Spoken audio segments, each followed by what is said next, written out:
Be careful, Sam. Be careful, because we're doing a 10-minute driver profile on Matt Neal.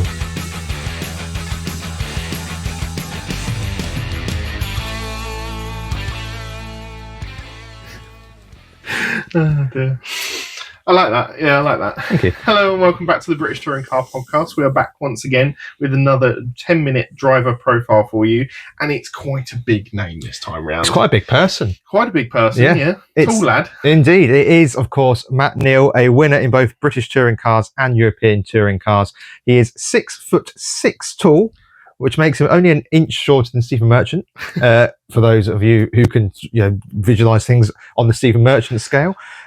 And this, of course, has made him pretty much unable to race in any single-seaters because of height issues. It always astonished me that George Russell is a racing driver because he is very tall in comparison to... And Ocon. Ocon is a very tall man as well. But I digress. We were talking about Matt Neal today. Before we get in, are you right? Yes, not too bad. He's a driver that's had quite a lot of success throughout his time and quite a prolonged career in the touring cars as well, isn't he? Absolutely. So born in December 1966 in Stourbridge, which I believe is up near Birmingham. Yeah, roundabout. Thank you. You know my geography's not great. He first competed in motocross, would you believe? Really? Indeed, yes. Before moving across to cars in 1998. He drove in the Ford Fiesta XR2i category. Never heard of it. Fitted in one of those. Yeah, never heard of it. And he was in the British Group N champion in 1990 and 1991. You're much more a favour of these sort of things than I am. I don't really understand what any of this is. Formula V and the Ash Sutton one was something I never heard of either. No, I hadn't heard of that before that. Yeah, and also this is really impressive for someone so young and early in his motorsport career. Before in touring cars, he co-drove a BMW M3 to victory at the 1990 Will Hire 24-hour race at Snetterton, which... Again, I didn't know. I thought that was quite cool because he's never really sort of, since leaving touring cars, done endurance racing like I thought he might do. But it was interesting to see he had that on his CV quite early on. No, since he got into the touring cars, he's very much had a direct line down that saloon car racing line and not really branched out too much. Obviously, he does a little more historics nowadays. But yeah, he's always been fairly on the straight and narrow. Absolutely. Well, he joined the British Touring Cars in 1991, driving a BMW M3 once more. This was with the Pyramid Motorsport team. Again, a team I don't recall much about, but again... We weren't born, so it's okay. No, that's what we'll go with. That's what we'll go with. He finished 13th in his first race. So again, not too bad, given he's in an era of very, very strong touring car drivers and racers. So did very, very well there. And then in 1993, we saw him switch... to the Total Cup, saw him switch teams and saw him win the Total Cup, which was basically the Independence trophy back then. And he was also the first ever driver to take a independent win with no manufacturer backing, which is back then was quite some doing. Backfired on them quite a bit as well because he won quite a lot of money for doing that. He did. He won £250,000 for doing so, which was a prize from a little known promoter called Alan Gow. Not heard of him before. And he would take a further win later that year as well. This was, at the time, this was a real surprise in the championship because back then there were two classes in the touring cars. You had the Works. It's very similar to what you see in some of the other series we have on the grid from time to time. You have the Works and you have the Independents, and basically you just wouldn't expect an independent to win an outright touring car race. It's very similar in the Porsches that you have the Pro-Am category, the Pro category, I don't know, there's about 50 categories. It's kind of why we still have the manufacturers championship, the independence championship nowadays, because those independent teams don't really have the same sort of budget that a manufacturer team is expected to have, and they were even more to their extreme back in the 90s as well. Yeah, absolutely. So off that success in 1999 by taking that victory, the rules all change in touring cars. We have got a video in the pipeline that looks into this slightly. It has gone into some detail as well on our Plato v Muller documentary, so you can go and check that out. Which meant that Neal, not Plato, briefly joined Peugeot Sport UK, and then he actually sat out most of the 2001 championship and opted to go and race in the European Touring Car Championship with RJN Motorsport in their Nissan Primera. Yeah, he was known for a Nissan drive, wasn't he? Yeah, he did like a Nissan. He finished 14th overall, taking one win in the final round at Portugal that season. He would then return in 2002-2003 with Egg Sport, remember the blue and the blue and red Vauxhall. Blue and red, blue and green. They had a couple of different variations because there weren't many of them about. No, he was partners alongside a little-known Scouser called Paul O'Neal. Again, not someone I'm too familiar with. And he'd finished third in the championship ahead of O'Neal on 145 points. He also did a one-off appearance in ASCAR that year, which was sort of Britain's answer to NASCAR, which never really took off. No, it didn't. Plato did do that as well for a while when he missed out in 2002, following the, again, covered in the Miller documentary. And actually, in that series, in 2002, he was teammates with Jason Plato, would you believe? Yeah, that you'd never call that, would you? No, absolutely not. The way that those two went at each other through their British touring car career especially, and even since, yes, they're fairly good friends nowadays and talk quite easily amongst each other. But yeah, you'd have never had them down as actual teammates. Absolutely. He would then return to touring cars in 2003, where he switched to a Honda Civic Type R, and this began a long-standing partnership with the Honda brand. And then in 2004 to 2007, that would rebrand itself as the Team Dynamics Halfords car classic brand. Orange livery. Absolutely, the bright orange livery. And in 2005, he would take his first championship win in the much controversial Integra. Basically, long story short, to drive a car in the touring cars, it should be available for sale in the UK.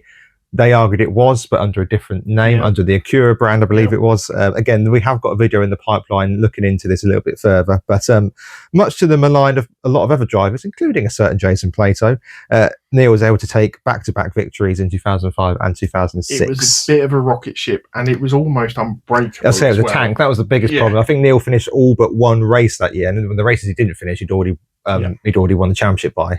So, yeah, it was controversial, but it was also a very good car for him to race in. He would dabble away from Honda for a while. He did go to VX Racing in 2008 and 2009, where he only took a single win in the same year as Giovinazzi took a title. It didn't really work out, did it? I never fully understand why he made that switch, and I don't know whether there was a falling out at Dynamics at the time or whether he just got offered a better deal with VX Racing. Yeah. But yeah, he went through that stage and it didn't really work out for him. No, I guess Vauxhall were looking to be quite... I mean, obviously, historically in the touring cars, they are massive, and also they were really starting to build a strong team. They had brought in Giovinazzi. They'd got Tom Chilton. Okay, he'd switched with Neal for this season effectively, but they had got a really strong sort of brand building up. They'd done really good work on the Astras, making that competitive, and then they moved to the Vectra, which, let's not forget, Giovinazzi won 2 titles in as well. It just didn't work out for Neal at the time. He would then return to Honda Racing in 2010, and he'd stay there all the way through till 2020, most of the time alongside Gordon Shedden as his teammate. They obviously brought in a couple of drivers. We had the sort of stupid merry-go-round where towards the end of the season to try and retain championships, teams would bring in guest drivers. So I think we've seen...